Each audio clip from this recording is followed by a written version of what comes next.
Here's everybody, and welcome back to Let's Play Sparkster Rocket Knight Adventures 2. Hey look, a golden sword already. Yes, so, the fourth golden sword is actually very easy to get because it's right at the beginning of this level. That being said, the rest of this level is awful. God damn, it's convoluted. Okay, maybe it's not that.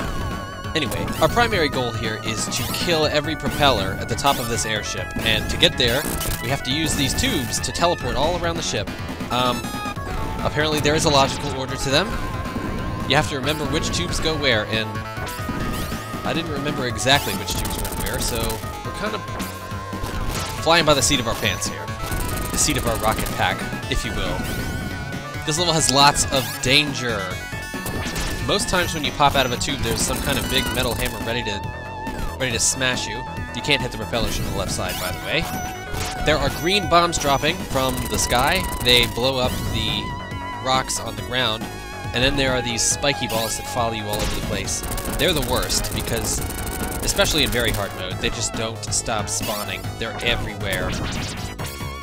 Now I will say, there are hidden items and such below the ship in those rocks, and if you let enough green missiles take out them, you can find them, but I'm not worried about that right now. I'm just worried about surviving, taking this shit down, because, goddamn, it's convoluted. Hey, whoa! Yeah, that's actually not the princess, by the way. They're all imposters. I don't know, I guess the Gedol Empire soldiers like to dress up in princess drag, I don't know. Who am I to judge a lifestyle choice? Anyhow, just trying to find that last propeller. I almost forgot where it is. There it is. I'm just trying to figure out exactly which pipe takes you there. The best way to make sure you don't get hurt too much in this level, slash your sword immediately after you jump out of tubes. That'll take care of any of those metal hammers. And then it's a good idea to just rock it almost immediately too, because that'll take out any of those spike balls that are falling from the sky, ready to take you down. And oh my god, there it is, the final propeller. So anyway, the ship starts blowing up and we can get inside this shit. And what do we find? Auto-scrolling. Great! I love auto-scrolling. Yeah, so apparently we wrecked their shit and they are pretty pissed about it. But they don't have time to be pissed because they're on fire. Yes, this is kind of the equivalent of that level in the first game where the pigs were on fire in the castle.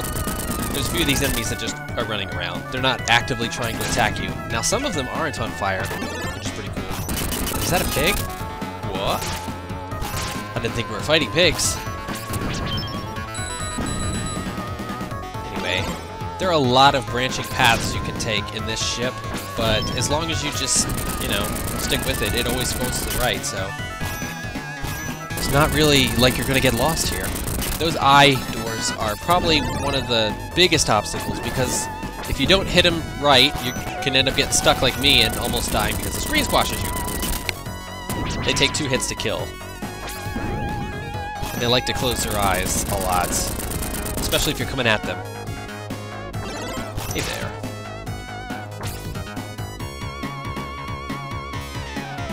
Alright, so we come to a bar and a giant pig robot. You can't actually hit him when his hand is up blocking you. You have to wait for them to drop their hand. Otherwise, not much of a threat. Man, that guy up there is not having fun. These guys are not having a good day. This is where the path branches a lot. You can stick to below the ship, or you can go above it. Well, this part you have to be below, but down here we got a branch. I don't know. It doesn't really matter which way you take. It's all slow as hell.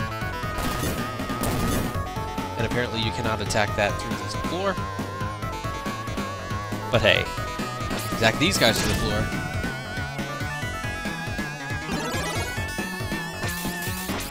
So if I'm following the story correctly, we started off seeing the princess get kidnapped.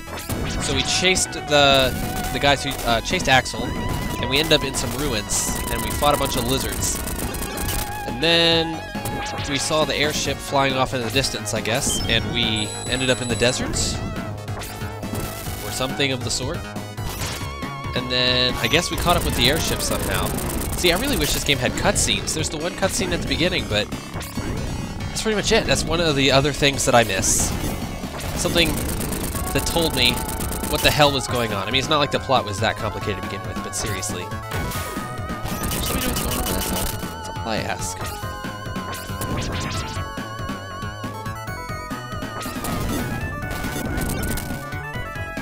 Alright, so we are now on top of the airship, and it's time for a boss. What is the boss? Why, it's a thing. Yes. I believe his name is Paeli, or something of the sort. He is a genie. Don't let those skull blasts touch you. You will turn into a miniature Sparkster who can't attack and will die pretty easily. You're waiting for this form where he bursts into tiny little pieces. One of them was sparkling, if you saw. If you can manage to hit the sparkling guy, that's when you can actually start doing damage to him, but otherwise it's all about defense and avoidance, dodging, etc.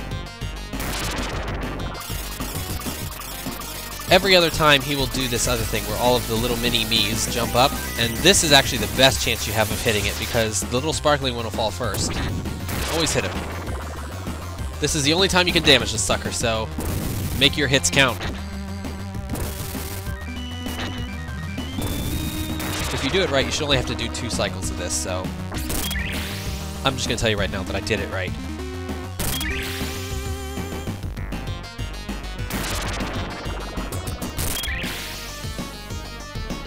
Now, it can be very annoying to try and avoid some of these attacks because those red skull beams do seek you out to some degree.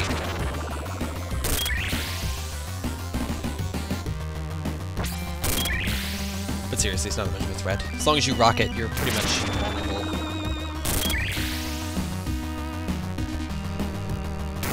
That's one thing that we gotta say for the quick charging rocket pack. It's definitely helpful here.